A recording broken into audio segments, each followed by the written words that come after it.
Bismillahirrahmanirrahim. Assalamualaikum warahmatullahi wabarakatuh. Waalaikumsalam warahmatullahi wabarakatuh. Alhamdulillahirabbil alamin. Wassalatu wassalamu ala asrofil anbiya'i wal mursalin wa ala alihi wasahbihi ajmain. Amma ba'du. Eh, Bapak dan Ibu, eh, alhamdulillah pada malam hari ini kita bisa bertatap muka dalam satu kegiatan webinar sersan serius dan santai bagi guru yang merdeka. Nah, Bapak dan Ibu perlu diketahui bahwa kegiatan ini kita berkolaborasi dengan tim Kompan, yaitu komunitas pembelajar Antapani, dan kami para peserta pendidikan guru penggerak angkatan ke-11 dari kelas E Kota Bandung. Bapak dan Ibu, agar kegiatan ini mendapatkan kelancaran dan keberkahan, mari kita awali dengan membacakan basmalah bersama-sama. Bismillahirrahmanirrahim.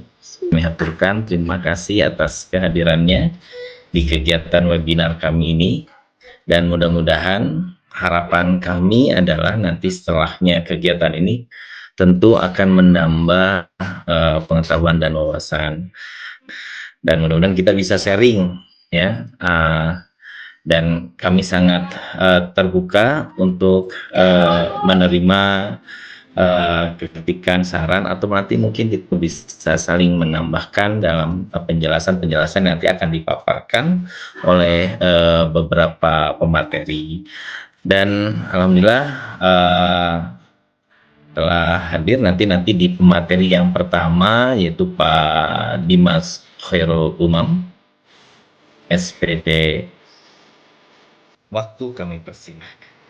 Oke, terima kasih Pak Nur yang sudah memberikan sambutan di awal, sudah menyampaikan CV yang singkat begitu. Terima kasih Pak Nur.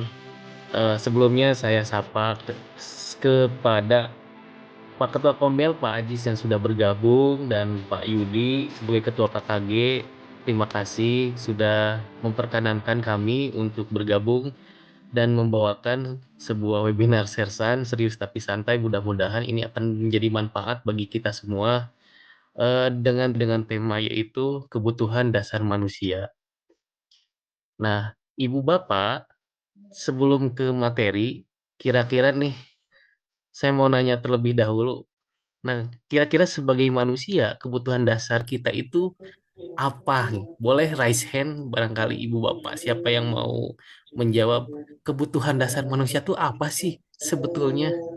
Ini untuk teman-teman yang lain juga boleh raise hand.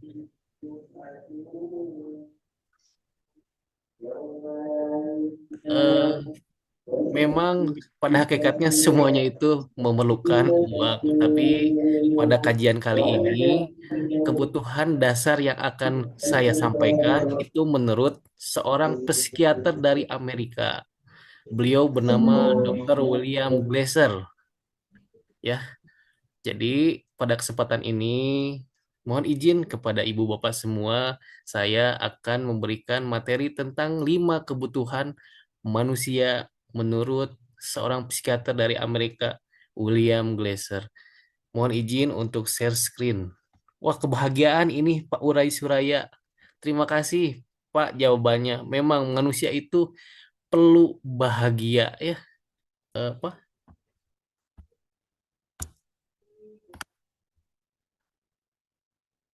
Biografi singkat lah dari William Glasser yang akan saya bawakan untuk di malam ini.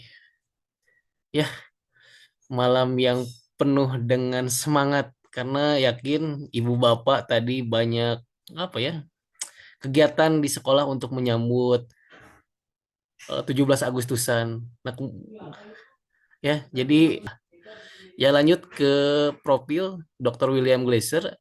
MD lahir di Cleveland, Ohio, Amerika Serikat pada tahun 1925.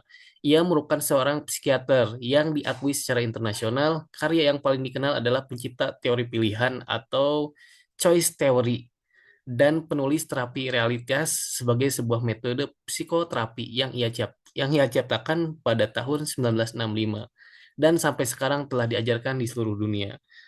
Nah, ada beberapa kutipan yang menurut saya menarik untuk pembuka di diskusi malam ini tentang teori tentang kebutuhan dasar manusia. Nah, kutipan yang pertama dari William Glasser tuh, apa yang terjadi di masa lalu yang menyakitkan sangat berkaitan dengan apa yang kita lakukan hari ini. Tetapi meninjau kembali masa lalu yang menyakitkan dapat berkontribusi sedikit atau tidak sama sekali pada apa yang perlu kita lakukan sekarang. Nah, ini konteksnya kepada siswa-siswa, barangkali siswa yang punya trauma tentang masa lalu, yang gagal move on bahasanya, kita sebagai guru harus memberikan motivasi bahwasanya yang sudah berlalu, sudahlah berlalu. Kalaupun ingat, hanya sebatas jadikan pelajaran saja, ya. Jadi hanya ditengok sekali dua kali. Ya seperti kita berkendara, yang kita tengok kaca spion kan satu dua kali untuk melihat keselamatan. Jangan dilihat terus kaca spion karena jalan tuh di depan gitu ya. Hanya dilihat untuk sekali dua kali gitu. Yang kedua, kutipan dari William Glasser itu adalah kita mungkin menghadapi tembok batu. Kita tidak perlu membenturkan kepala kita ke sana kecuali kita memilihnya. Jadi memang ada pilihan, itu balik lagi ke diri pribadi. Setiap orang punya pilihan dan setiap orang harus menanggung tanggung jawab atau menanggung resiko terhadap pilihannya. Kita sebagai guru mudah-mudahan bisa memberikan pilihan yang terbaik untuk siswa gitu.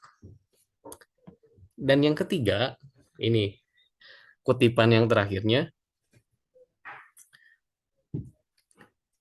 kebanyakan kesengsaraan manusia disebabkan oleh orang-orang yang berusaha untuk mengontrol orang lain. Padahal pada kenyataannya satu-satunya perilaku yang dapat dikendalikan adalah perilaku seseorang itu sendiri. Jadi jangan sampai kita merasa ingin mengontrol orang lain, padahal yang paling penting yang bisa kita lakukan adalah mengontrol diri kita sendiri.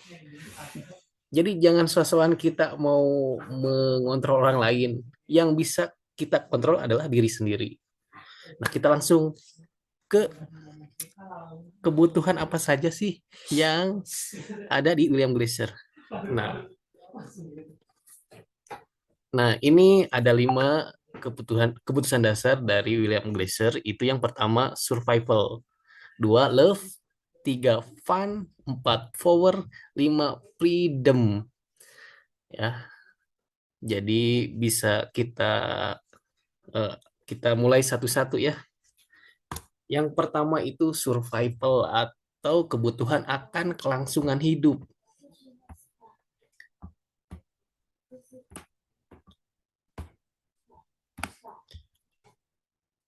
Nah, kebutuhan kelangsungan hidup ini adalah mencakup kebutuhan fisik, baik itu makanan, air, tempat tinggal, keamanan, dan kesehatan. Ini adalah kebutuhan paling mendasar yang harus dipenuhi untuk manusia. Nah, contohnya kita sebagai guru, kita sebagai karyawan, sehari-hari kerja dapat gaji untuk kelangsungan hidup kita. Gaji kita terima untuk eh, dibelikan sandang, pangan, papan untuk memenuhi kebutuhan hidup kita. Makanya kebutuhan yang paling mendasar yang pertama adalah kelangsungan hidup bagi kita. Yang kedua adalah kebutuhan akan rasa cinta. Kalau tadi tuh love gitu ya. Yang pertama survival, yang kedua adalah cinta dan kasih sayang. Ini mencakup kebutuhan emosional untuk merasa dicintai, diterima, dan memiliki hubungan dengan orang lain.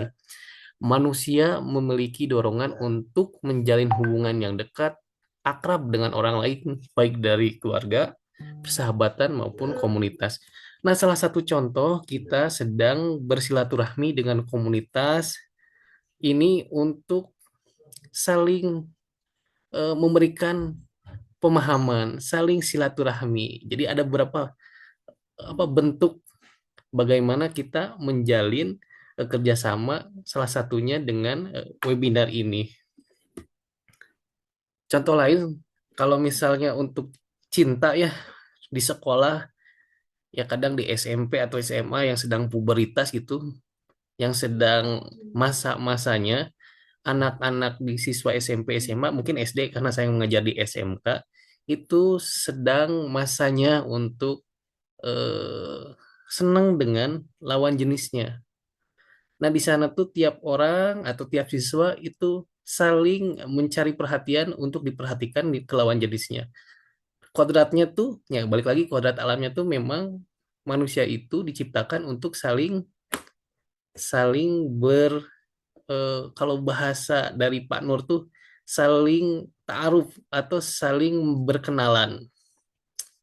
Nantinya tuh litas kunu ilahiyah itu di Arum ayat 21 tuh untuk eh ketentraman begitu. Tapi di koridor anak SMP SMA kita kasih pelajaran bahwasannya memang di usia segitu tuh harus dikenalkan rasa saling suka gitu. Tapi sebatas yang koridor agama gitu ya, tidak boleh ke hal-hal yang berbau hal-hal negatif lah. Yang ketiga, ini yang memang kebutuhan yang disangkal tapi terasa terasa akan apa ya oleh manusia pada dasarnya itu kebutuhan akan power, yaitu pengakuan. Jadi kebutuhan ini terkait dengan rasa harga diri, pencapaian, pengakuan orang lain, kebutuhan akan kekuasaan mencakup kemampuan untuk mengontrol lingkungan dan mempengaruhi orang lain. Di masa-masanya anak sekarang tuh pas ditanya apa sih ciri seorang pemimpin, ada yang menjawab harus punya tanggung jawab Pak, boleh. Kedua Pak, pemimpin tuh cirinya harus adil. Yang ketiga, pemimpin tuh harus jujur. Padahal ciri utama seorang pemimpin adalah tidak mau dipimpin. Itu dominannya seorang pemimpin, dia nggak mau dipimpin gitu ya.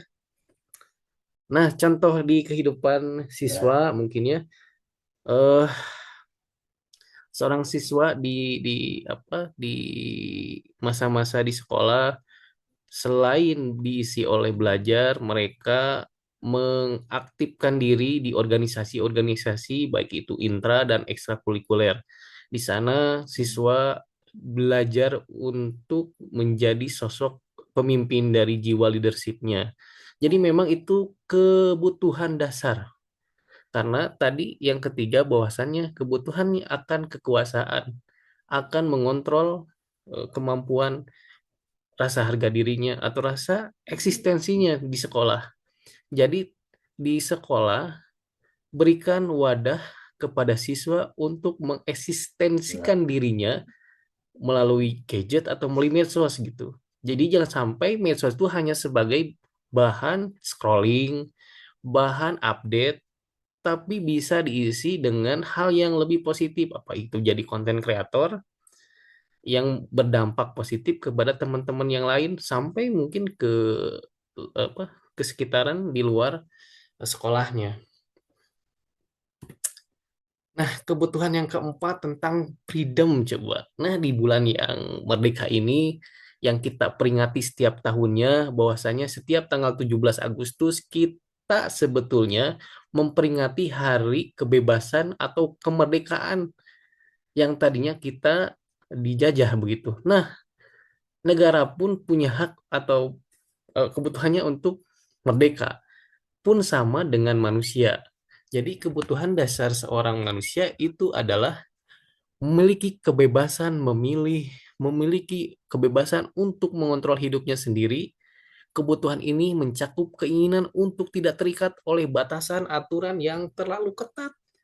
Nah, contohnya seorang siswa Nah, kebetulan saya tuh ngajar di SMK yang memang kejuruannya ada dua.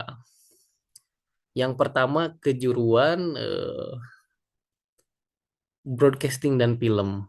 Itu ada dua konsentrasi keahlian. Yang pertama produksi film, yang kedua eh, produksi penyiaran televisi. Dan jurusan yang kedua adalah seni pertunjukan, yang dimana ada empat ada lima gitu ya, lima konsentrasi keahlian, itu seni musik, seni karawitan, seni teater, seni tari. Nah, anak bisa memilih sesuai keinginannya. Jadi sebelum masuk, anak diwawancarai berdasarkan minat dan bakat.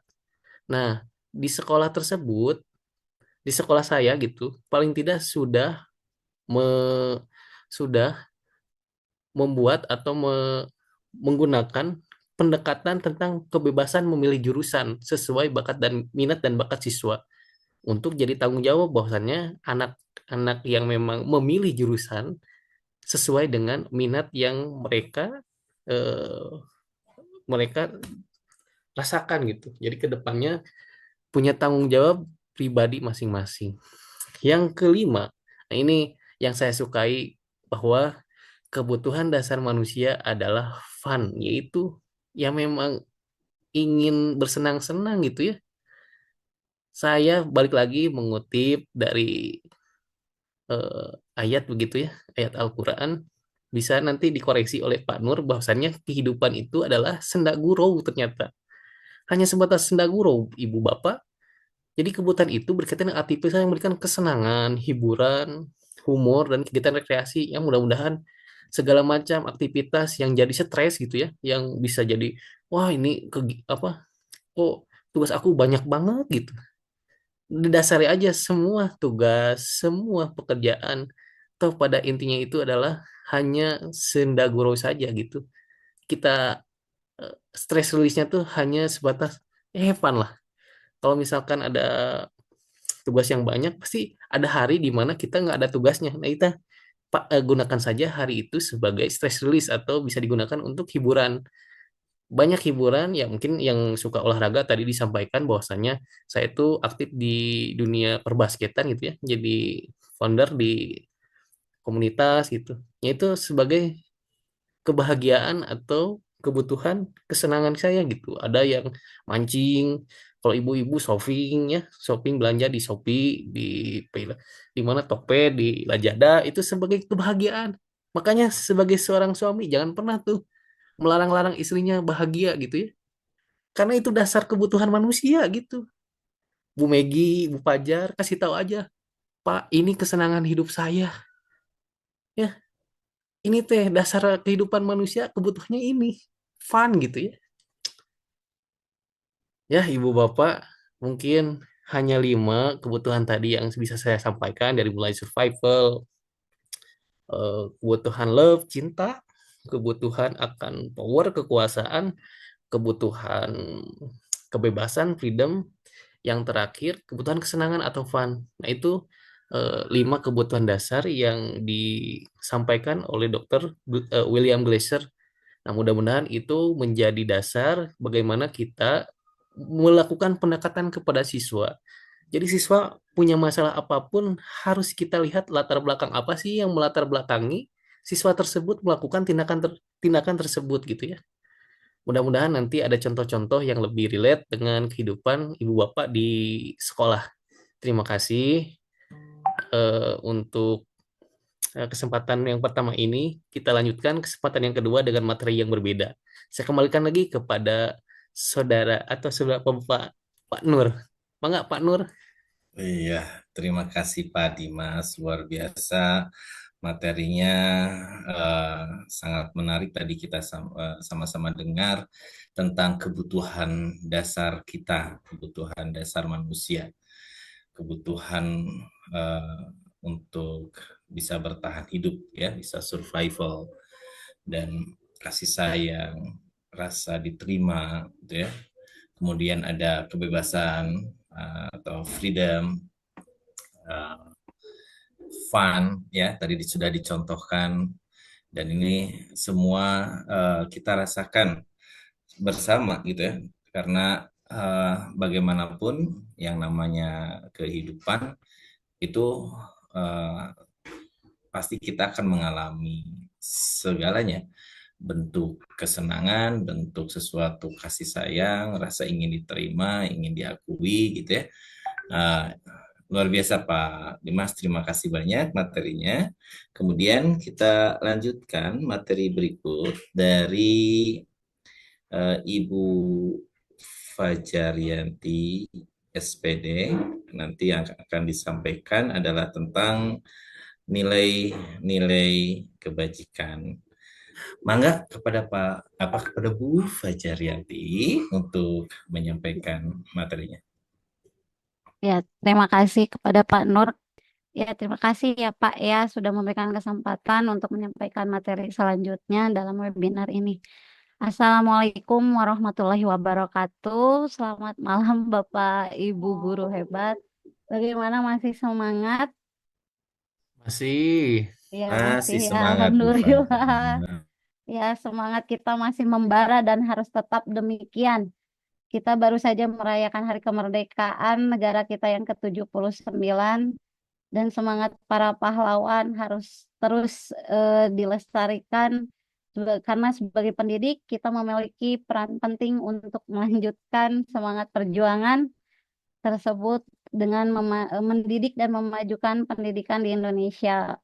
Betul, pada malam ini dalam kegiatan webinar yang kita selenggarakan di ruang kolaborasi ini, sebelum saya menyampaikan materi mengenai nilai-nilai kebajikan, ada suatu pertanyaan untuk Bapak Ibu. Menurut seberapa pentingkah nilai-nilai kebajikan yang dirasakan untuk ditanamkan pada murid-murid di kelas?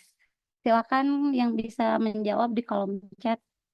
Jadi menurut Bapak Ibu, pentingkah nilai-nilai kebajikan ditanamkan di kelas pada zaman ini? Sangat penting, betul sekali. Mengapa? Karena karena nilai-nilai kebajikan di sini merupakan nilai-nilai yang tertuang dalam profil pelajar Pancasila dan merupakan payung besar dari sikap dan perilaku kita atau nilai-nilai yang merupakan fondasi kita berperilaku.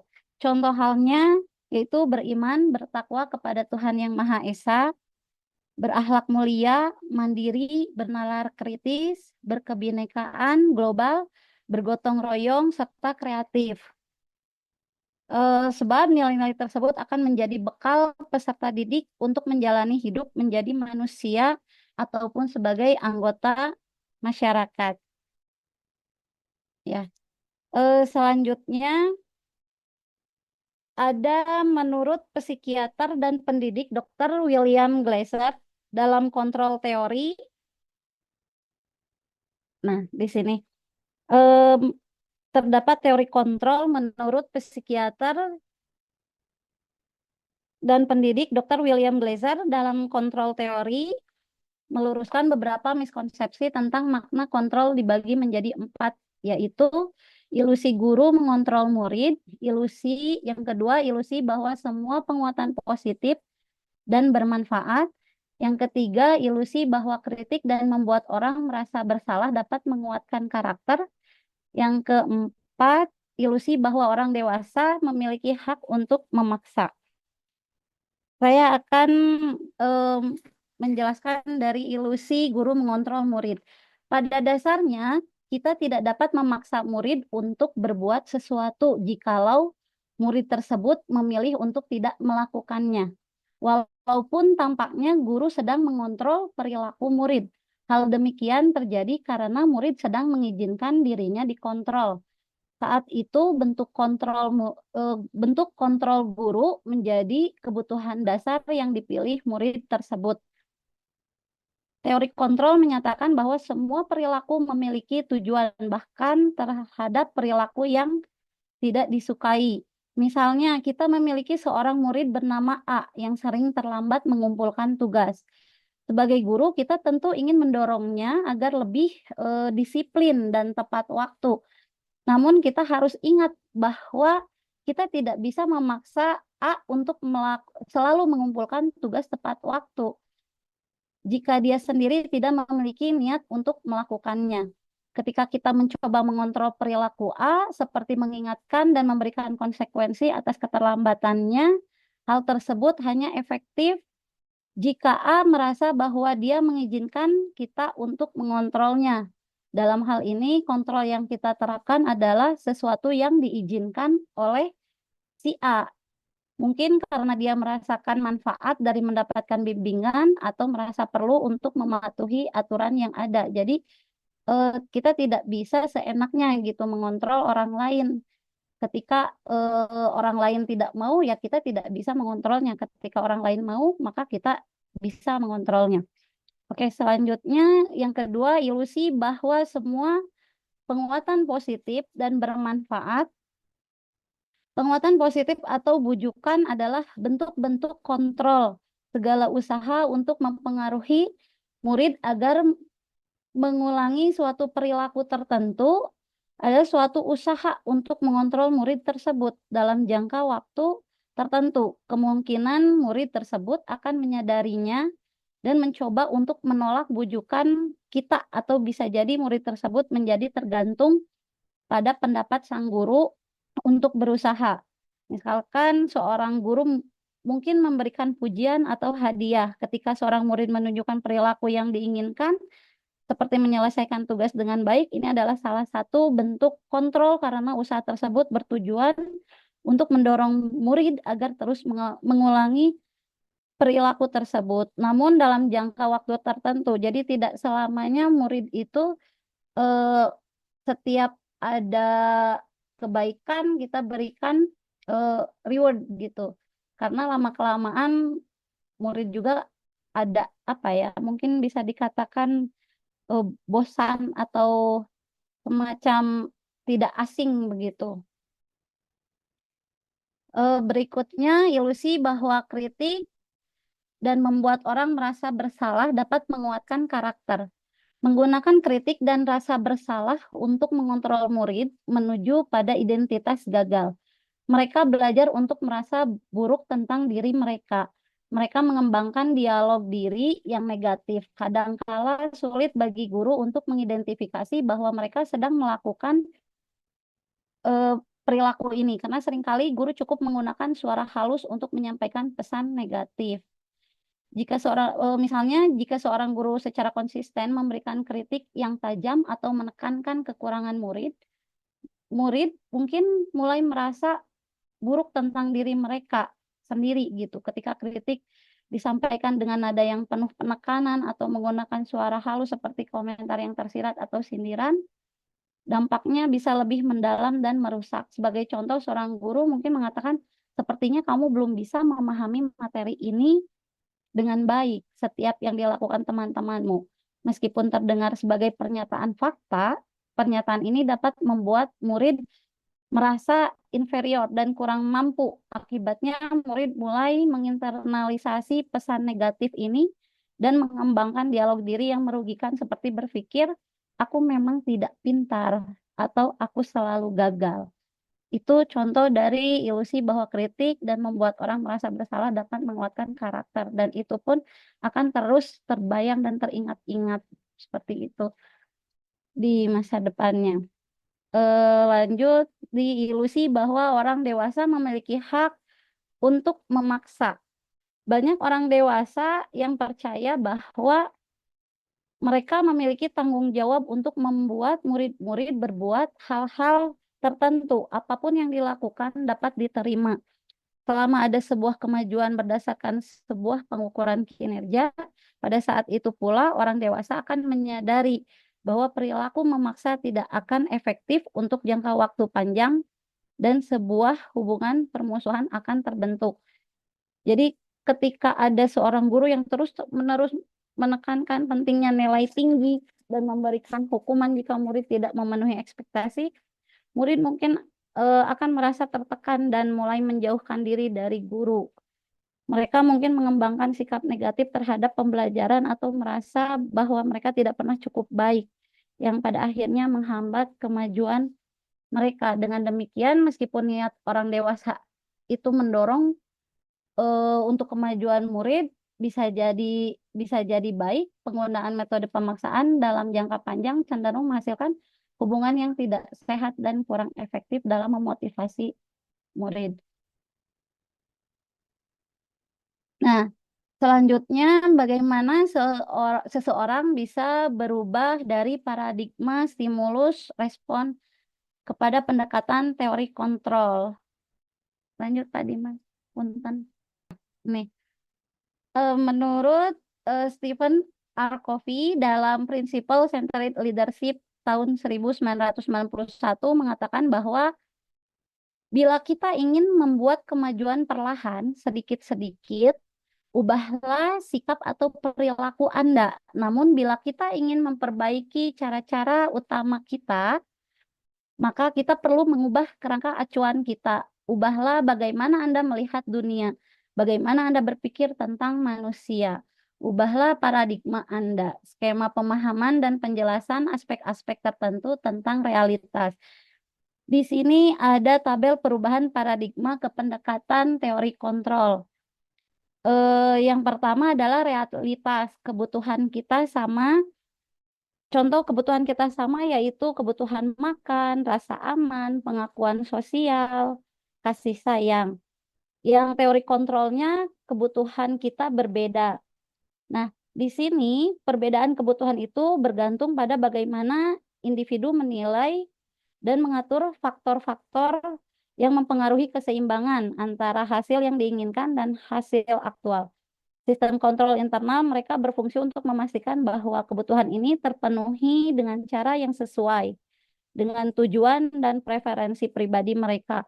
Contoh misalkan seperti kebutuhan makanan. Contoh, di stimulus respon ketika si A misalkan membutuhkan dalam satu hari si A ini makan 4 piring misalkan.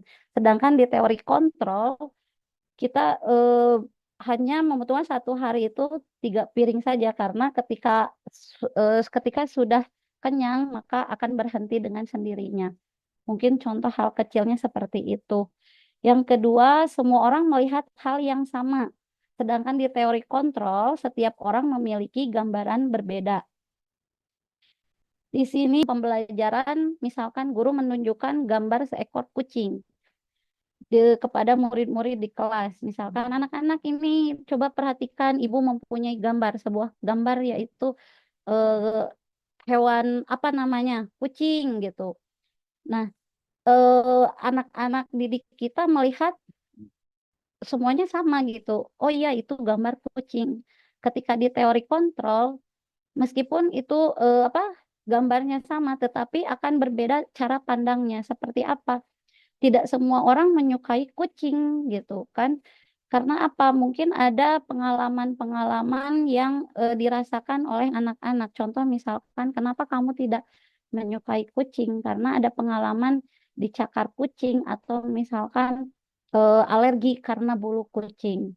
Mungkin contoh hal kecil dari stimulus respon yang kedua dan terkontrol seperti itu.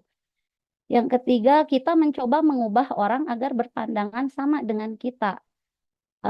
Sedangkan di teori kontrol, kita berusaha memahami pandangan orang lain tentang dunia.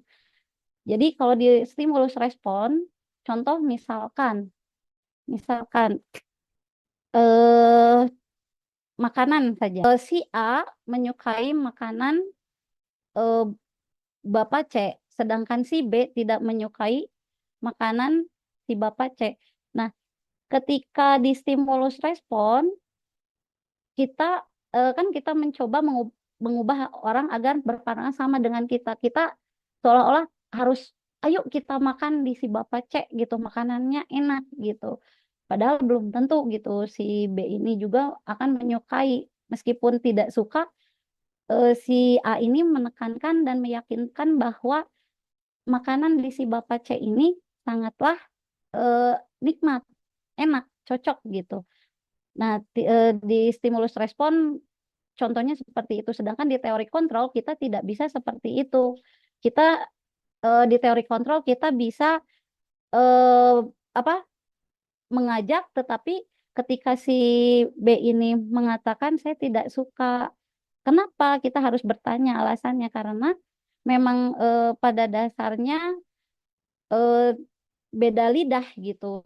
Si B ini menyukai makanan yang cenderung asin, bukan cenderung manis. Kenapa bisa seperti itu? Bisa dilihat dari latar belakangnya. Mungkin si A ini, mohon maaf, misalkan dari daerah Sumatera gitu, sedangkan si B ini dari daerah Sumatera, sedangkan yang si A ini daerah Jawa.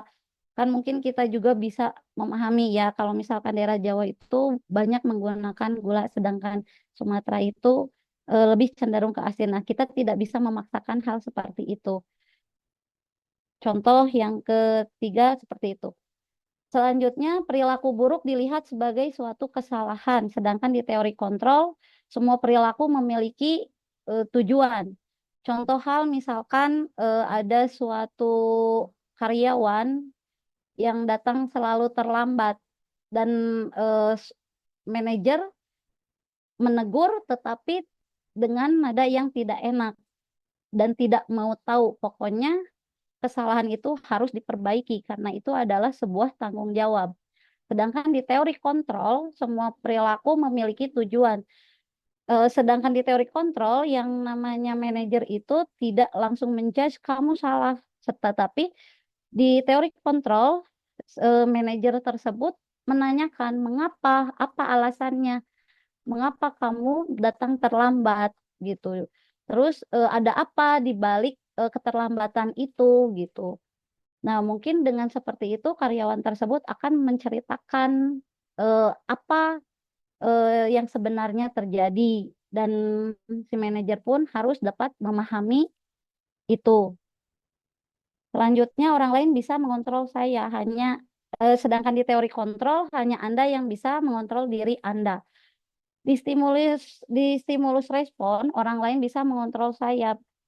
Di situ berarti ada seseorang yang mempunyai kekuatan yang dapat mengubah diri kita menjadi baik jika memang itu baik dan akan menjadi buruk jika hal itu akan buruk seperti itu. Sedangkan di teori kontrol itu sendiri hanya Anda yang bisa mengontrol diri Anda.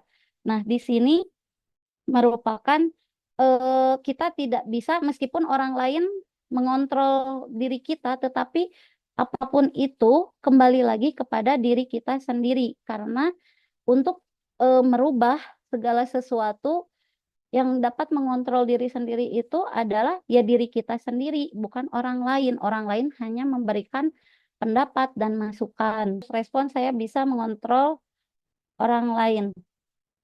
Di sini tidak tidak semudah itu kita bisa mengontrol orang lain. Karena apa? Untuk mengontrol orang lain kita harus mempunyai power. Dan apa? Di situ selain kekuatan kita juga harus eh apa ya? Harus dapat eh, membujuk sehingga si orang tersebut dapat mengikuti apa yang kita mau gitu. Sedangkan yang di teori kontrol tidak bisa mengontrol orang lain. Kita tidak bisa mengontrol orang lain. Mengapa? Karena segala sesuatu kita hanya bisa memberikan masukan saja. Sedangkan yang dapat merubah orang lain itu hanya diri dia sendiri. Nah, di sini pemaksaan ada pada saat bujukan. Ketika kita gagal membujuk, otomatis ada suatu pemaksaan mau tidak mau eh, anak tersebut mengikuti bujukan kita. Sedangkan di teori kontrol lebih ke kolaborasi dan konsensus menciptakan pilihan-pilihan baru. Jadi di teori kontrol kita tidak perlu memaksa atau membujuk seperti apa, tetapi kita ajak untuk bekerja sama dan membuat kesepakatan agar menciptakan eh, di kita dan enak di orang lain juga gitu. Jadi sama-sama enak, tidak ada orang yang tersakiti lah, seperti itu contohnya. Seperti ini model berpikir menang atau kalah. Nah, di sini seperti pemaksaan ada pada saat bujukan gagal. Nah, halnya sama seperti itu, model berpikir menang atau kalah. Jadi, ketika kita memaksa, otomatis kan yang dipaksa oleh kita tuh merasa kalah. Oh ya udahlah gitu. Nah, sedangkan yang memaksa ketika orang yang dipaksa oleh kita berhasil, kita merasa menang. Sedangkan yang di teori kontrol, model berpikir menang-menang. Nah, seperti yang tadi kolaborasi dan konsensus. Jadi tidak ada yang kalah dan tidak ada yang menang, sama-sama enak menjalankan suatu kegiatan karena kesadaran diri sendiri. Dan di sini nilai-nilai kebajikan adalah sifat-sifat positif manusia yang merupakan tujuan mulia yang ingin dicapai setiap individu. Sebagaimana telah dikemukakan oleh Dr. William Glasser pada teori kontrol 1984, menyatakan bahwa dengan mengaitkan nilai-nilai kebajikan yang diyakini seseorang, maka motivasi intrinsiknya akan terbangun hingga menggerakkan motivasi dari dalam untuk dapat mencapai tujuan mulia yang diinginkan. Selanjutnya, nilai-nilai kebajikan terdapat 6 institusi atau organisasi, yaitu yang pertama adalah profil pelajar Pancasila. Tentunya kita tahu yaitu beriman, bertakwa kepada Tuhan Yang Maha Esa, dan berakhlak mulia, mandiri, bernalar kritis, berkebinekaan global, bergotong royong, kreatif. Yang kedua, IBO, Primary Years Program, PYP, yaitu lebih ke sikap murid, seperti toleransi, rasa hormat, integritas, mandiri, menghargai, antusias, dan empati. Yang ketiga yaitu 9 pilar karakter Indonesian Heritage Foundation IHF, di antaranya cinta Tuhan dan segenap ciptaannya, kemandirian dan tanggung jawab, kejujuran, diplomatis, hormat dan santun, dermawan, suka menolong dan gotong royong, percaya diri, kreatif dan pekerja keras, kepemimpinan dan keadilan, baik dan rendah hati, toleransi, kedamaian dan kesatuan. Selanjutnya, petunjuk seumur hidup dan keterampilan hidup, diantaranya peduli, penalaran, bekerja sama, keberanian, keingintahuan, usaha, berorganisasi, kesabaran. Keterampilan hidup dapat dipercaya, lurus hati, pendengar yang aktif, tidak merendahkan orang lain, memberikan yang terbaik dari diri. Sedangkan 7 kebajikan esensial membangun kecerdasan moral, yaitu seperti empati, suara hati, kontrol diri, rasa hormat, kebaikan, toleransi, keadilan. Dengan proyek nilai-nilai kebajikan eh, dari profil pelajar Pancasila sampai 7 kebajikan esensial itu termasuk proyek nilai-nilai kebajikan diantaranya. Begitulah Bapak dan Ibu guru hebat setelah pemaparan yang saya sampaikan. Semoga Bapak Ibu mendapatkan hal-hal positif yang dapat diterapkan dalam kelas. Mohon maaf apabila terdapat kesalahan atau kekurangan dalam penyampaian materi. Selanjutnya saya serahkan kembali kepada Pak Nur. Mangga Pak Nur, hatur nuhun pisan. Wassalamualaikum warahmatullahi wabarakatuh. Waalaikumsalam warahmatullahi wabarakatuh. Wow ya, Pak Bu Fajar Yanti, materinya cukup detail ya.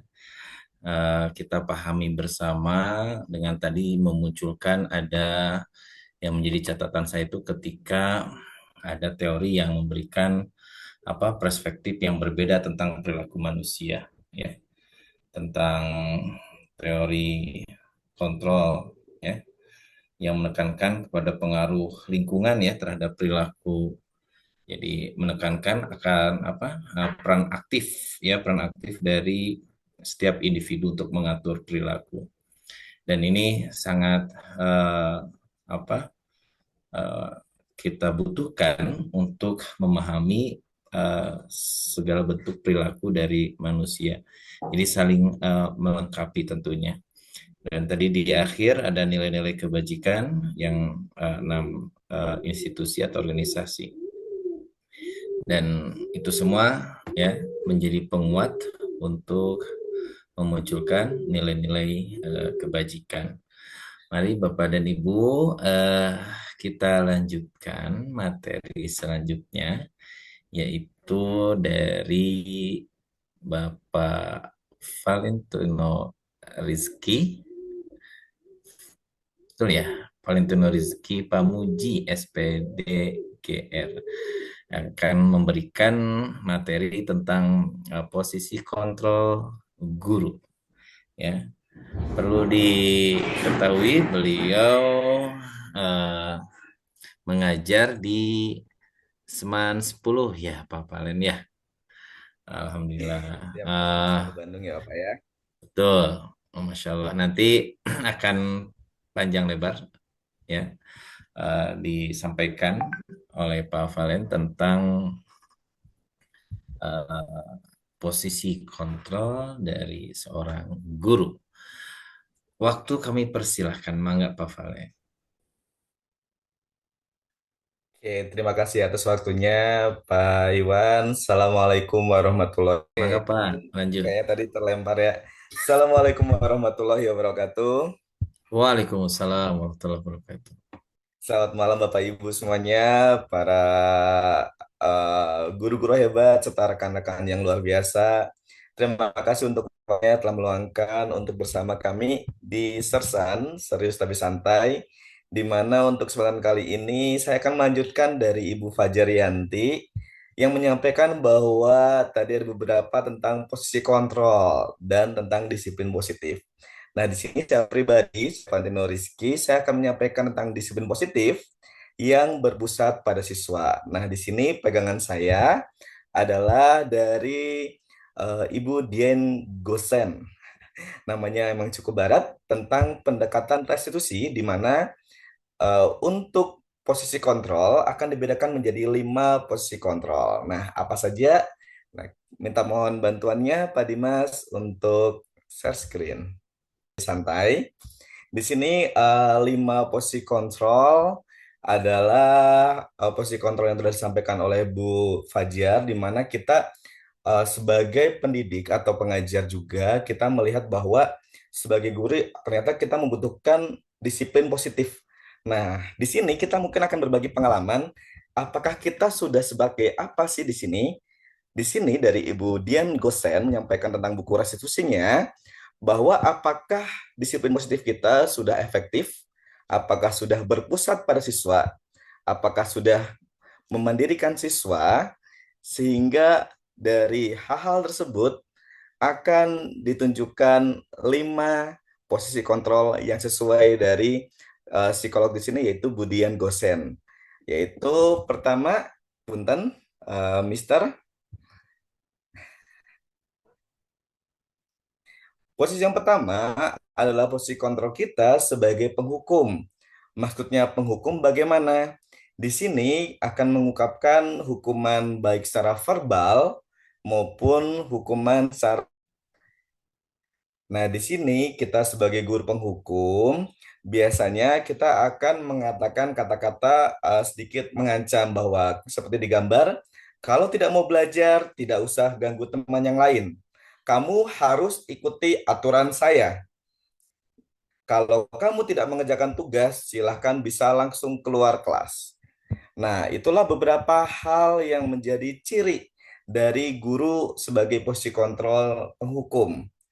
Nah, di sini apa yang akan membuat impact yang munculnya adalah tadi yang disampaikan oleh Bu Fajar, ada beberapa yang mungkin memendam kekesalan atau ketidaknyamanan yang muncul, sehingga sedikit berimpact juga pada pembelajaran atau pada kenyamanan di kelas, sehingga mungkin tujuannya tercapai untuk disiplin positif, tujuannya tercapai pada disiplin, tapi mungkin belum muncul di disiplin positif. Nah, di sini untuk posisi kontrol guru sebagai penghukum. Next, mungkin Bapak untuk yang kedua. Yang kedua adalah posisi dari kontrol guru sebagai pembuat rasa bersalah. Nah, di sini pembuat rasa bersalah biasanya kalau kerasa ya mungkin pada saat kita sudah lebih dekat kepada anak. Biasanya muncul di sebagai guru mapel ataupun sebagai guru-guru wali kelas. Bagaimana pembuat rasa bersalah ini? Dia akan lebih lembut suaranya, kemudian yang menggunakan agak sedikit rasa canggung. Contoh seperti saya sangat kecewa sekali dengan kamu. Coba kalau kamu bisa lebih baik, masa sih harus berapa kali saya sampaikan? Nah, jadi rasa-rasa kayak, oh anak merasa bersalah, ada rasa canggung yang muncul. Rasa bersalah di sini sebenarnya cukup baik, di mana anak muncul rasa apa ya? Oh, saya melakukan kesalahan di sini. Jadi anak mengakui atau validasi atas rasa bersalahnya. Jadi ada plus minus dari masing-masing posisi kontrol yang kita laksanakan. Seperti tadi posisi kontrol penghukum, di sana juga akan muncul sebagai apa ya? Disiplin yang diinginkannya. Kalau yang rasa bersalah adalah muncul validasi anak atas rasa yang muncul, rasa salahnya. Dia mengakui bahwa apa yang dia lakukan adalah hal yang kurang baik atau salah atau berbeda dengan keyakinan atau disiplin positif yang sudah disepakati. Nah, lanjut Bapak. Kemudian posisi kontrol guru ketiga adalah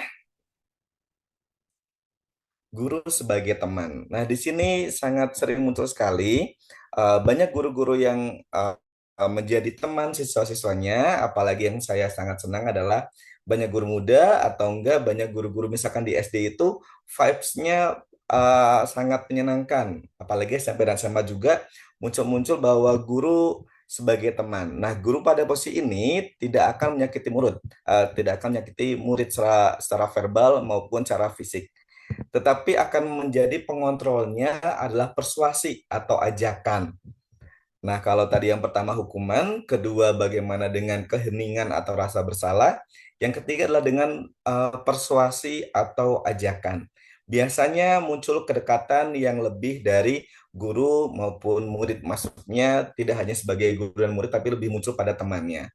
Contoh untuk penggunaan katanya biasanya, ayolah bantu demi Bapak, tolong ambilkan dong, kali-kalilah bantuin, atau enggak tolong beliin ini ya, nggak apa-apa nanti Bapak akan bantu untuk penyelesaian masalah tersebut. Nah, di sini adalah posisi kontrol guru sebagai teman. Jadi yang pertama penghukum, kedua rasa bersalah, ketiga teman dengan ciri-ciri penggunaan kalimat yang berbeda. Oke, luar biasa. Pak Dimas, guru yang peka ini langsung benar Pak Dimas. Kita next keempat. Nah, kemudian posisi kontrol kita ada 5, kita akan masuk ke keempat sebagai pemantau ataupun pengawas. Di sini sebagai pengawas, guru-gurunya udah mulai memberikan tanggung jawab yang lebih pada perilaku-perilaku orang-orang yang diawasi. Biasanya potensi-potensi yang muncul adalah pada kesiswaan ataupun pada guru-guru piket. Nah, di sini guru pengawas lebih memahami tentang tanggung jawab dan peraturan serta konsekuensi yang sudah disepakati di awal. Jadi, misalkan ada yang terlambat, kita tanyakan, peraturannya apa? Jam berapa masuknya? Kira-kira kalau telat, kamu sudah tahu konsekuensinya, silahkan langsung laksanakan.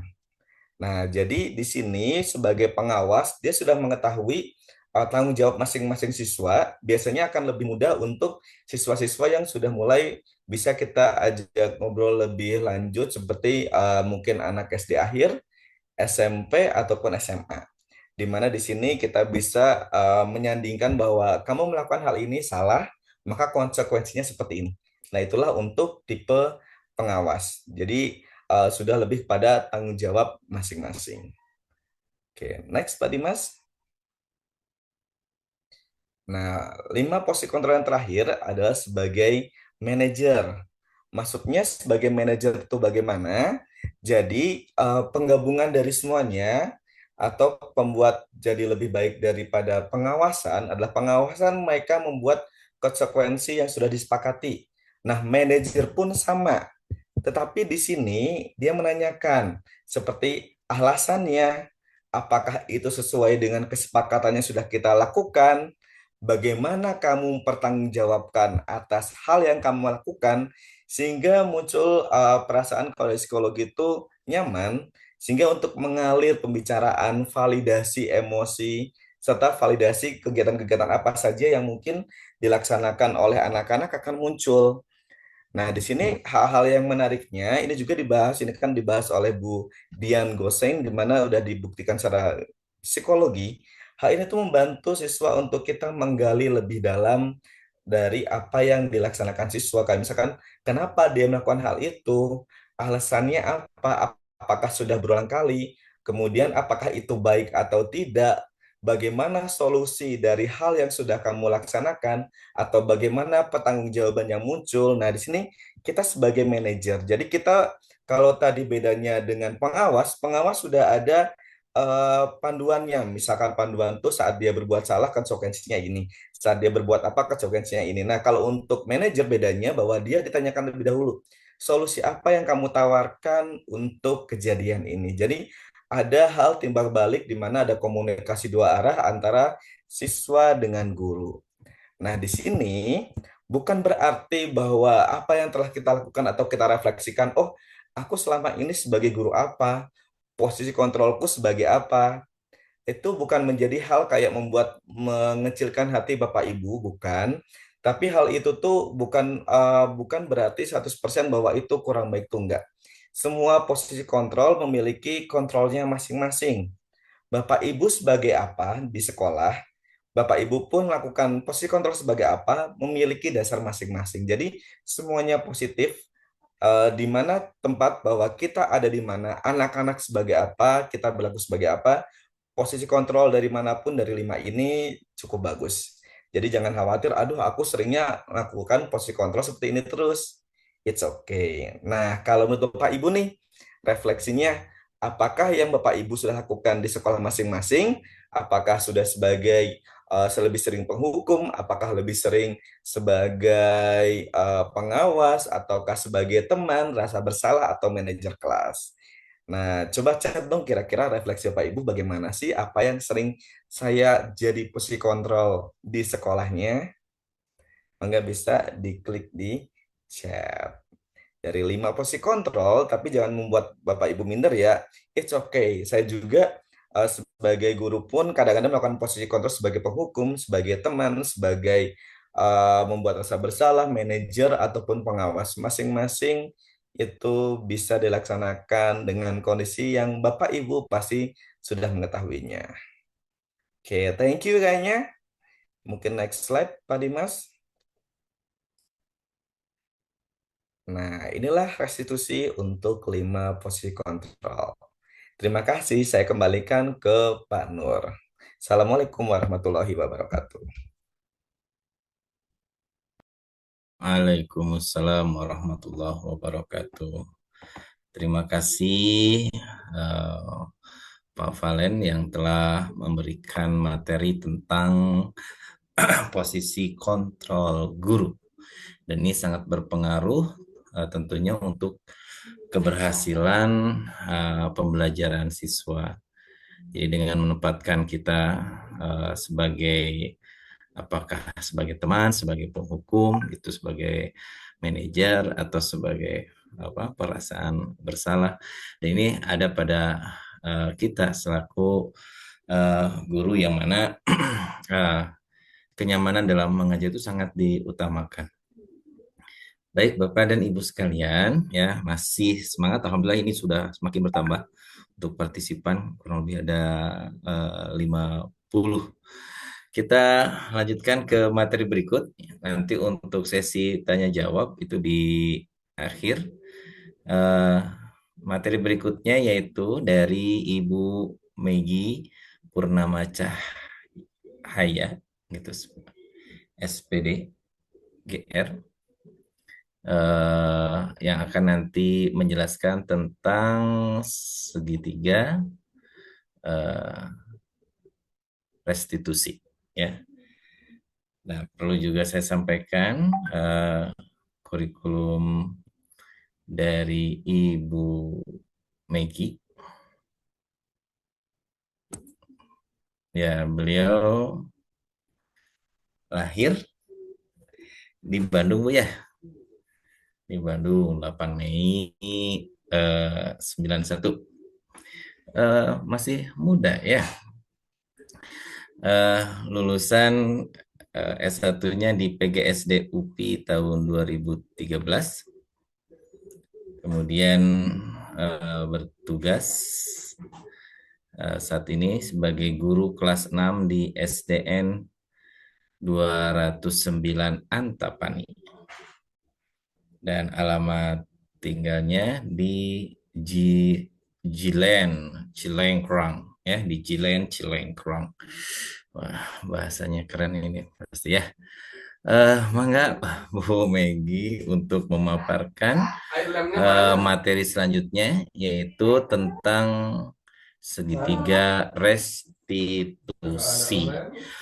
Waktu kami persilahkan. Baik, terima kasih Pak Nur. Masih semangat Ibu Bapak, masih ada di ruangan Zoom ini? Atau sudah mulai sambil rebahan? Baik, sebelum lanjut ke materi, saya ingin menyapa dulu. Nah, di kolom komentar sudah ada hadir katanya Pak Yudi, selaku Ketua KKG Antapani yang sudah ya, terima kasih Pak Yadi, Pak Yudi, Pak Yadi juga terima kasih Pak Yudi dari KKG Antapani yang sudah mengizinkan kami untuk menggunakan kombelnya. Juga kepada Bapak Abdul Aziz yang saat ini posisi ada di depan saya, kebetulan ya. Terima kasih juga sudah mengizinkan kombelnya untuk digunakan untuk berbagi praktik baik, berbagi pengetahuan dan berbagi pengalaman mungkin ya pada malam ini. Kemudian izin juga Pak menyapa dulu rekan-rekan dari sekolah di Antapani. Saya lihat sudah sangat banyak sekali yang bergabung dari SDN 248 tadi malam. Terima kasih banyak Ibu Bapak yang sudah hadir dan meluangkan waktunya. Ada Ibu Novi juga. Selamat malam Ibu Novi, terima kasih. Terima kasih banyak Ibu Bapak yang sudah bergabung. Di sini mungkin saya ini ya mengajak sebetulnya awalnya mengajak rekan-rekan dari sekolah-sekolah lain, bukan hanya dari SD Ibu Bapak, jadi ada dari SMA dan SMK. Tadi ada Pak Dimas, suaranya Pak Dimas. Halo Ibu Bapak. Halo. Kemudian tadi ada Bu Rianti dari SD. Kalau Bu Rianti dari SD, tadi juga saya lihat hadir dari Kircon ya Bu ya, 038. Iya, ini Bu Rianti dari 038. Kemudian ada Pak Valen tadi dari SMA 10 ya Pak Valen ya, tetanggaan dengan Antapani. Ya, Ya, jadi kita gabung gitu ya. Jadi bukan hanya tentang SD saja. Kemudian tadi juga saya lihat ada yang sudah bergabung, Ibu PP tercinta kami, Ibu Melisa. Selamat malam Bu Melisa. Terima kasih sudah bergabung. Semangat Bu Megi. Terima Bu kasih Marwiyah, Bu. satu lagi Bu Marwiyah. Bu Marwiyah juga, oh iya ini PP kami, pendamping praktik kami, Bu Melisa dan Ibu Marwiyah. Terima kasih banyak sudah bergabung. Juga mungkin ada di antaranya Ibu atau Bapak Kepala Sekolah di Antapani yang sudah bergabung. Mungkin ya, Pak Yudi atau Pak Aziz. Tadi ada Ibu Titin ya. Selamat datang dan terima kasih Ibu atas dukungan dan sudah bergabung juga di sesi berbagi kali ini. Semoga kita bisa di absen dulu nggak? Ada Sudah Ibu hadir. Cucu, Kepala Sekolah, Bu. Ibu Cucu, oh iya selamat datang. Selamat malam Ibu Cucu dari SD 247. Kepala sekolah Fajar. Oh dari 038 Kiara Condong. Selamat malam, selamat Iya. bergabung Ibu. Salam kenal. Ada dari SMK 6, betul. Ini nanti pemateri setelah saya Bapak Asep Fauji juga dari SMK 6. Baik, selamat datang, selamat bergabung, salam kenal. Mudah-mudahan kita bisa berkolaborasi di sesi berikutnya.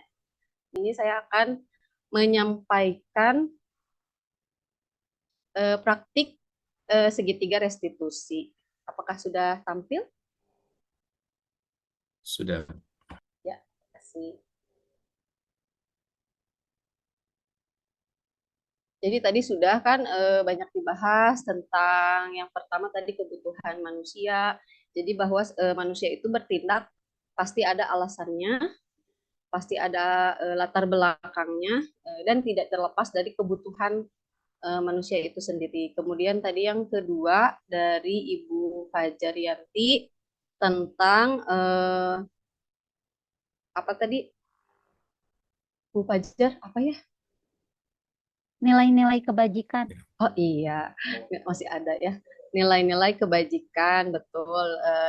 Jadi mengapa penting untuk bisa menerapkan nilai-nilai kebajikan. Kemudian tadi dari Pak Valen ya, dari Pak Valen eh,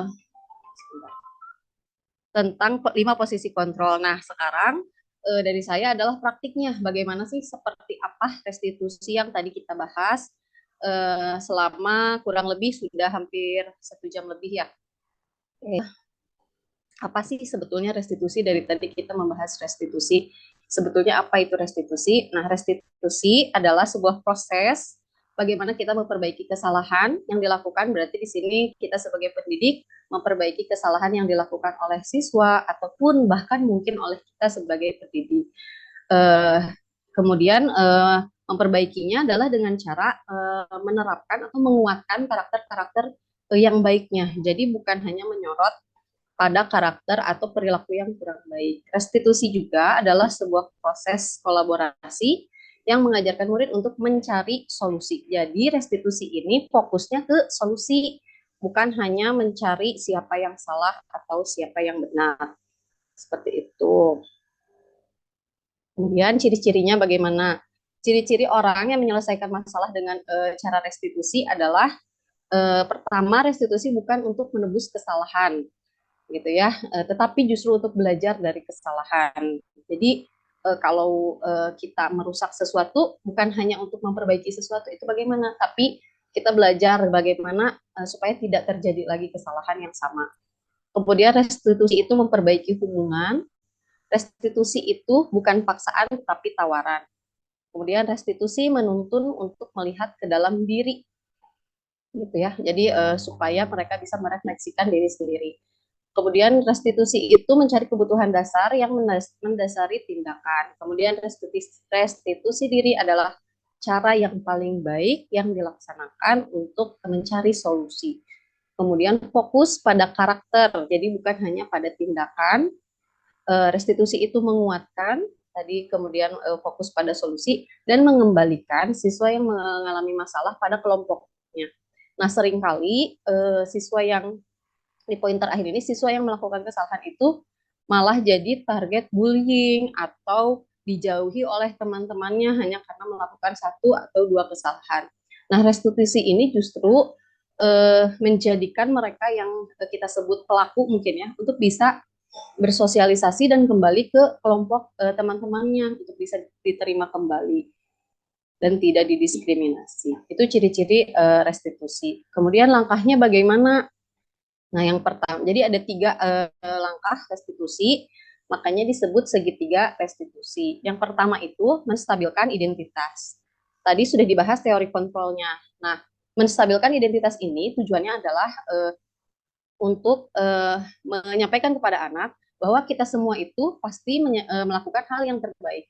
Ketika kita melakukan kesalahan pun bukan keinginan kita gitu, kita melakukan kesalahan. Ada kalanya kesalahan itu terjadi mungkin faktor-faktor yang lain yang tidak bisa dikontrol oleh diri kita gitu. Kemudian langkah berikutnya validasi tindakan yang salah. Bahwa tindakan yang salah itu pasti ada alasan. Nah, jadi di restitusi ini digali gitu alasannya apa, kenapa sampai perilaku ini muncul. Kemudian yang ketiga adalah menanyakan keyakinan. Jadi restitusi ini meyakini bahwa setiap orang itu memiliki keyakinan yang baik gitu. Mereka mempercayai bahwa sesuatu itu ada dampak positif dan negatifnya gitu. Jadi memiliki motivasi internal. Kalau di sini, nah langsung aja praktek ya. Di sini saya punya sebuah video nih. Oke, kita di pause dulu. Ini videonya saya ambil dari apa namanya? Terima kasih.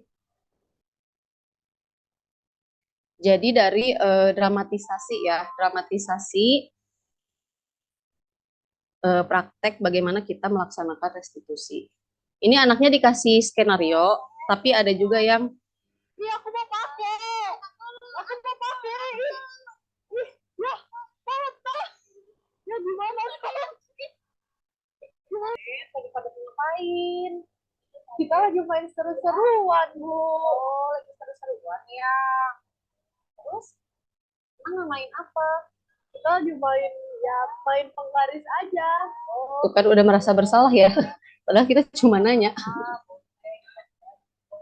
Tapi lihat nih, sekarang garisnya jadi patah. Tuh, apa tuh? Jadi garisnya patah ya. Kenapa bisa patah?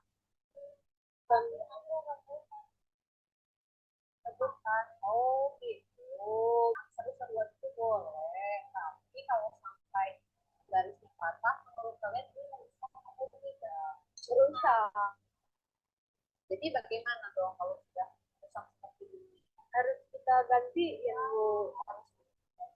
harus diperbaiki atau diganti. Oke, boleh. Kalau kalian kalau bisa diperbaiki, kalau mau diganti, ya silahkan diganti. Nah, tapi menurut kalian, apakah perilaku kalian itu sebagai yang menakutkan? Tidak, tidak. Kenapa? Karena bermain dengan aman dan bermain dengan aman dan menjaga fasilitas barang atau fasilitas sekolah dan net. Nah, kalian sudah berpihak berlawanan dengan pihak swasta. Bagus, kalian sudah melakukan janji dan menjanji. Tapi gimana ya supaya teman-teman kalian nanti tidak menyerahkan kegiatan kalian? Kita bakal minta maaf sama teman-teman dan janji gak bakal melakukan. Benar ya? Kalian boleh minta maaf. Nah, karena ini kan dari kelas ya. Kemudian kalian berjanji tidak akan dijaga, ditaati dan dijaga. Oke, terima kasih ya kalian sudah mau bertanggung jawab. Semoga tidak terjadi lagi. Oke, kalau gitu silahkan diperbaiki. Oke, ya terlihat sangat kaku memang, sangat naskah sekali. Tapi itu yang sudah coba dipraktikkan supaya ada gambaran saja. Mungkin Bapak Ibu lebih lebih punya pengalaman dan lebih bisa sebetulnya lebih luas daripada saya mungkin ya dalam menerapkan segitiga restitusi ini. Tapi sebagai catatan mungkin terakhir, segitiga restitusi ini bisa kita gunakan untuk masalah-masalah yang memang levelnya itu masih level mudah atau sedang gitu ya. Tapi kalau sudah level yang bisa kriminal nih atau di SMA SMK biasanya ya, atau di SMP misalnya yang sudah menjurus pada tindakan kriminal, mungkin harus dipertimbangkan juga gitu restitusi. Kan misalnya kalau misalnya nih masuk geng motor sampai amit-amit gitu ya, sampai mukul pakai balok atau bawa senjata tajam, kan masa kita mau baik-baik dulu gitu kan, pasti ada tindakan lain yang bisa digunakan dan lebih cocok. Mungkin seperti itu Pak Nur kalau dari saya. Terima kasih atas perhatiannya. Mohon maaf jika masih banyak kekurangan. Assalamualaikum warahmatullahi wabarakatuh. Waalaikumsalam warahmatullahi wabarakatuh. Terima kasih Bu Megi pemaparannya tentang kesehatan dalam mendidik gitu ya, supaya kita fokus pada pemulihan, fokus pada perbaikan setelah terjadi satu kesalahan. Jadi konsep ini menekankan pentingnya bahwa pada ujungnya siswa memahami dampak dari tindakan mereka dan mereka bisa bertanggung jawab atas kesalahan dan akhirnya membuat rencana untuk memperbaiki situasi. Indah ya tadi di drama yang dibuat oleh Bu Megi ya. Betul. Kenapa bisa menyampaikan materinya tentang apa Pak Asep? Kesepakatan kelas, Pak. Ya, kesepakatan kelas ya. Materinya tentang kesepakatan kelas dan eh, saya akan bacakan CV dari Pak Asep Fauzi Amanu gitu ya. Beliau adalah guru teknik mesin. Wah, Masya Allah ya. Jangan macam-macam ya Pak Dimas. Ya, sekuat apapun Pak Dimas di basket, ku mesin mah angger eleh Pak. Oke, eh, beliau mengajar di SMKN 6 Bandung pada jurusan teknik mesin. Kemudian juga tugas mengajar sebagai guru gambar CADT apa-apa lah, CAD. Ya, nanti jelaskan Pak ya. Komputer Kemudian asid guru, desain, Bu. oh iya, iya, iya. Sebelah jeng tengartos. Nah, kemudian nanti Pak Pak Asep akan menjelaskan eh, materinya dan tadi eh, alhamdulillah tadi ada dari Sumatera ya hadir ya. Ada dari selain dari Pulau Sumatera barangkali ya. Alhamdulillah kita bisa bersilaturahmi ya di webinar malam hari ini. Satu kebahagiaan bagi kita ya telah hadir. Oh juga ada dari Medan, Masya Allah ya Pak Romi ya, dari Medan. Ada dari wah ini ya jauh sekali nih dari Majalengka ya. Oke, alhamdulillah. Iya Pak Dimas, Marga Hayu pang tebih nama. Masya Allah Ini ya, dari makanya Jambi, ya. Marga Hayu mah planet Pasep ya, jauh Abdi Karesan di Saturnus. Pluto. Jantan ya Pluto dan ternyata di Marga Hayu ini orang-orangnya tawadu semua. Ya udah mas satu marga gitu ya. Jadi kalau naik beca dari Metro ke ke Pluto itu hanya 5.000 kebayang ya. Lintas planet 5.000 hanya ada di Margahayu Raya. Oke, silakan Pak Asep untuk memaparkan materinya. Gimana? Ada kelihatan? Jelas, jelas Pak Asep kelihatan Jelas. kesepakatan Oke. kelas. Ya, Ya. Pak. Baik, Assalamualaikum Asep. warahmatullahi wabarakatuh. Bapak Ibu, izin perkenalkan nama saya Asep Fauzi Amanu. Saya dari SMK 6. Eh, yang saya hormati Ketua Komunitas Belajar Antapani yang sudah memfasilitasi kegiatan ini. Intinya, Bapak Ibu, kita sharing berdasarkan teori dan pengaplikasian di lapangan. Ketika eh, materi yang saya dapatkan di program CGP ini dan diaplikasikan oleh saya sendiri di kelas gitu ya Bapak Ibu.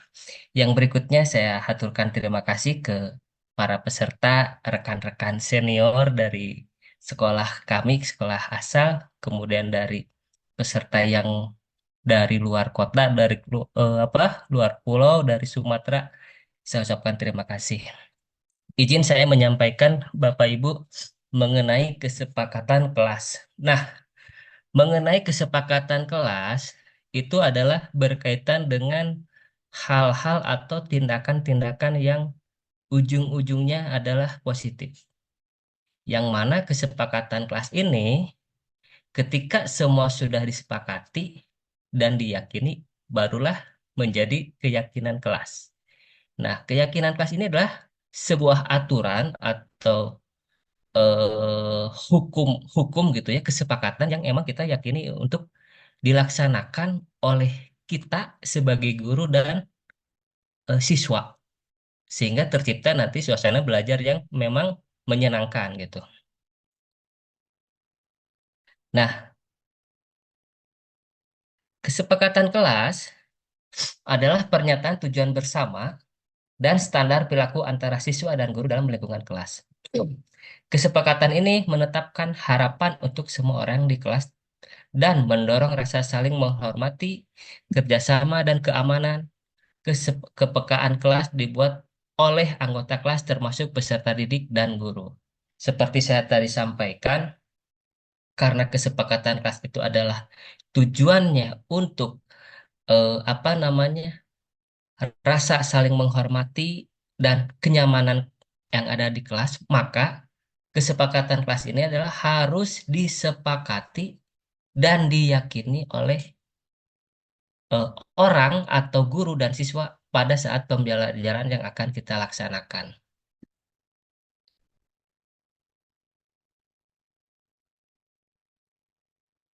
Nah, adapun tujuannya kesepakatan kelas itu menciptakan pembelajaran yang berpusat pada siswa, tentunya seperti itu.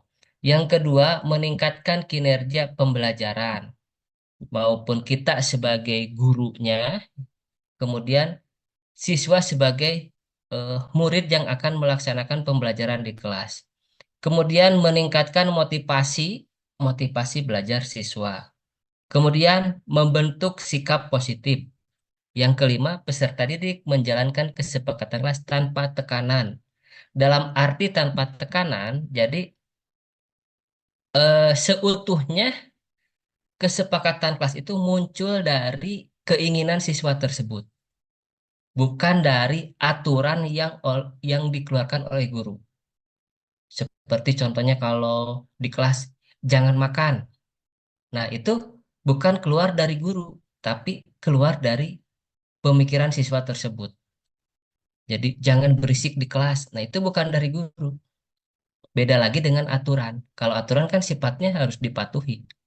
Tapi untuk menghadapi siswa atau murid-murid sekarang kan kalau dengan bahasa aturan itu memang sangat susah.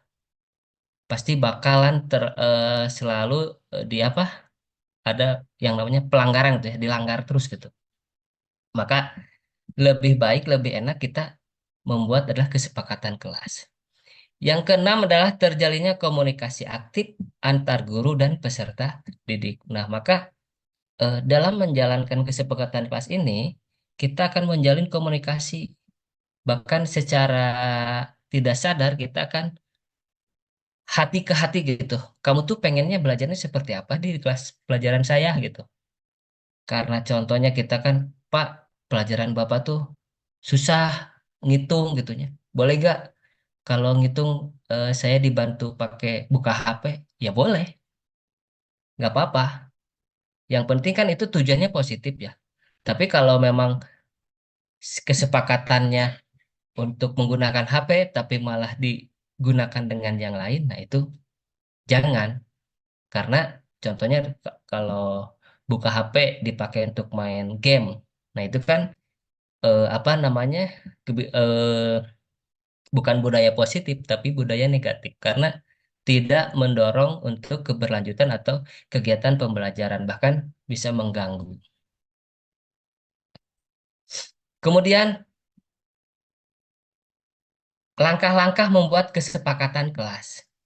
Yang pertama, pasti kegiatannya itu adalah di awal pembelajaran. Nah, Bapak Ibu silakan utarakan ke anak didiknya mau pembelajaran seperti apa, tanya anaknya pengen belajar seperti apa, silakan Bapak Ibu sosialisasikan. Yang kedua, seluruh siswa terlibat langsung dalam mengemukakan pendapatnya. Jadi berilah kebebasan bahkan apa namanya, si anak itu untuk mampu atau tidak merasa takut dalam mengutarakan pendapatnya. Jadi jangan dikekang, biar saja dia pengen seperti apa. Tapi tetap harus di apa namanya, dipagari dengan kalimat positif, jangan kalimat negatif. Meskipun kita selalu bertujuannya untuk berpusat pada peserta didik, tapi tetap kalau halnya negatif, kita upayakan seperti tadi harus membimbingnya atau mengarahkannya ke yang positif. Kemudian guru dan peserta didik menyimpulkan pendapat-pendapat peserta didik. Nah, biasanya di sini Bapak Ibu ada kalimat-kalimat yang memang secara tidak kebetulan, secara kebetulan gitu, kalimatnya sama antara murid absen 1 dengan murid absen 10 itu. Contohnya, Bapak saya mah nggak mau ada yang berisik, contohnya gitu di kelas. Nah itu kan pasti sama ya kalimat seperti itu. Nah itu silakan dipilah lagi sebelum dikesimpulkan. Nah baru ketika semuanya sudah apa namanya pertanyaan apa pernyataannya berbeda, baru kita disimpulkan. Kemudian, nah dari kesimpulan yang tadi yang telah disepakati, barulah kita bukan sebatas menandatangani itu, tapi meyakini. Jadi awalnya tadi kesepakatan kelas, sekarang menjadi keyakinan kelas, yang mana harus diyakini seperti kita dalam bahasa keimanan gitu ya. Ya harus diyakini. Ketika harus diyakini berarti harus dilaksanakan maupun oleh guru apalagi oleh siswa gitu. Jadi ketika keyakinan ini sudah disepakati, mau tidak mau harus dilaksanakan tanpa ada toleransi gitu ya, dalam artian saya guru saya boleh melanggar ya enggak juga, apalagi siswa misalnya kan gitu ya. Jadi karena ini udah jadi kesepakatan bersama, intinya kita harus menghargai apa namanya hasil dari kesepakatan tersebut. Nah, di sini ada sebuah foto foto kegiatan saya ketika belajar di kelas. Nah, karena saya belajarnya praktek Bapak Ibu, jadi kami itu hanya menyimpan tas saja di alas gitu ya. Anak-anak itu langsung standby di bengkel gitu, nggak ada atau di mesin bubut gitu, nggak ada yang di kelas. Nah, tentunya di belakang saya itu ada papan bor. Biasanya saya kalau mau kesepakatan kelas, anaknya suruh berdiri aja, nulis di papan bor. Kamu hari ini mau apa? Belajarnya pengen seperti apa? Contohnya, Pak, keadaan di bengkel ini panas, Pak. Boleh nggak saya sambil hihit-hihit atau kipas-kipas apa namanya badan pakai baju ya pakai pakai buku nggak apa-apa, boleh. Yang penting si anaknya enjoy dengan pembelajaran kita. Kalau kalau anaknya aja apa nggak suka gitunya, bad moodnya jelek gitu ya, apalagi menghadapi pembelajaran dalam seharian penuh tersebut. Nah, dalam kegiatan di sini, kegiatan di foto ini, kita mewajibkan semua siswa harus mengutarakan keinginan dalam hal yang positif. Tentunya guru mendampinginya dengan cara menuliskan kalimat-kalimat positif tersebut. Yang kemudian hari atau di kemudian nanti ini adalah harus disepakati oleh siswa. Nah, jadi ketika kalimat positif yang tadi dari absen 1 sampai absen 30 anggap saja gitunya semua sudah ter terakomodasi, kita buat kesimpulannya di hari itu. Dan biasanya meskipun semua mengutarakan kesepakatan kelas atau pernyataan positifnya, tetap ada kalimat yang sama atau ada bahkan anak yang malu sama aku dengan apa namanya nama contoh Andri gitu ya, sama saja dengan Andri Bu, saya nggak mau ini, nggak mau ribet katanya gitu. Kita apa namanya kita apresiasi aja nggak apa-apa, yang penting dia bisa mematuhi atau menyepakati dari kesepakatan yang telah kita bicarakan sebelumnya. Nah, jadi dari kesimpulan itu bahwa keyakinan kelas yang efektif adalah menciptakan lingkungan belajar yang lebih positif, terstruktur, yang pada akhirnya dapat meningkatkan pengalaman belajar siswa dan kinerja kelas secara keseluruhan. Jadi intinya gini Bapak Ibu, kalau yang namanya kesepakatan itu kan ada, kalau dalam kendaraan bermotor itu ada remnya, ada aturannya. Cuma aturannya itu dibuat oleh kita sama anak-anak, disepakati oleh kita sama anak-anak, dan dilaksanakan oleh kita sama anak-anak. Jadi tidak berlaku hanya untuk satu arah. Tapi kita juga sebagai guru ya harus harus menyepakatinya. Jangan sampai kita, pokoknya pelajaran Bapak Jangan sampai telat 15 menit aja sudah kena hukum. Bapaknya datangnya jam 30 menit gitu ya. Telatnya 30 menit aja. Itu bukan kesepakatan kelas gitu. Jadi nomor satu apa namanya ada aturan guru tidak bersalah gitu ya. Nomor dua apabila guru bersalah poin ke satu yang apa namanya yang berlaku gitu kan dia bukan seperti itu maksudnya. Intinya kesepakatan kelas ini harus kita sepakati, kita jalani untuk apa namanya membuat budaya positif di kelas sehingga siswa menjadi lebih lebih nyaman dalam pembelajarannya. Mungkin eh, terima kasih mengenai pemaparan kesepakatan kelas itu cukup saya sampaikan. Saya terima kasih. Assalamualaikum warahmatullahi wabarakatuh. Waalaikumsalam warahmatullahi wabarakatuh. Hatur nuhun Pak Asep ya setelah Sami-sami. memberikan pencerahan kepada kita dengan materi kesepakatan kelas ya. Jadi kesepakatan kelas itu sebuah perjanjian bersama antara guru dan siswa ya di dalam kelas. Seperti mungkin kontrak belajar ya Pak Asep ya. Kontrak kecil yang Betul, berisi betul. aturan main gitu. Dan tentu ini punya harapan bersama agar dalam proses pembelajaran dapat berjalan dengan lancar, efektif, menyenangkan gitu bagi semua pihak. Jadi ini sangat diperlukan sekali. Kemudian manfaatnya juga dengan adanya kesepakatan kelas, proses pembelajaran itu akan menjadi lebih lebih terarah ya, lebih menyenangkan.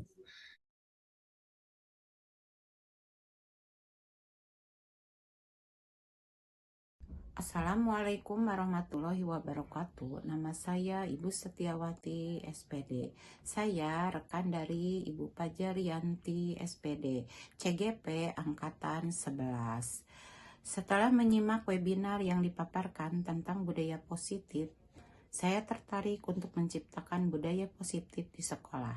Salah satunya dengan nilai-nilai kebajikan seperti yang telah dipaparkan oleh Ibu Pajar pada webinar Sersan tadi malam. Alhamdulillah banyak perubahan yang terjadi baik bagi rekan-rekan guru atau murid-murid.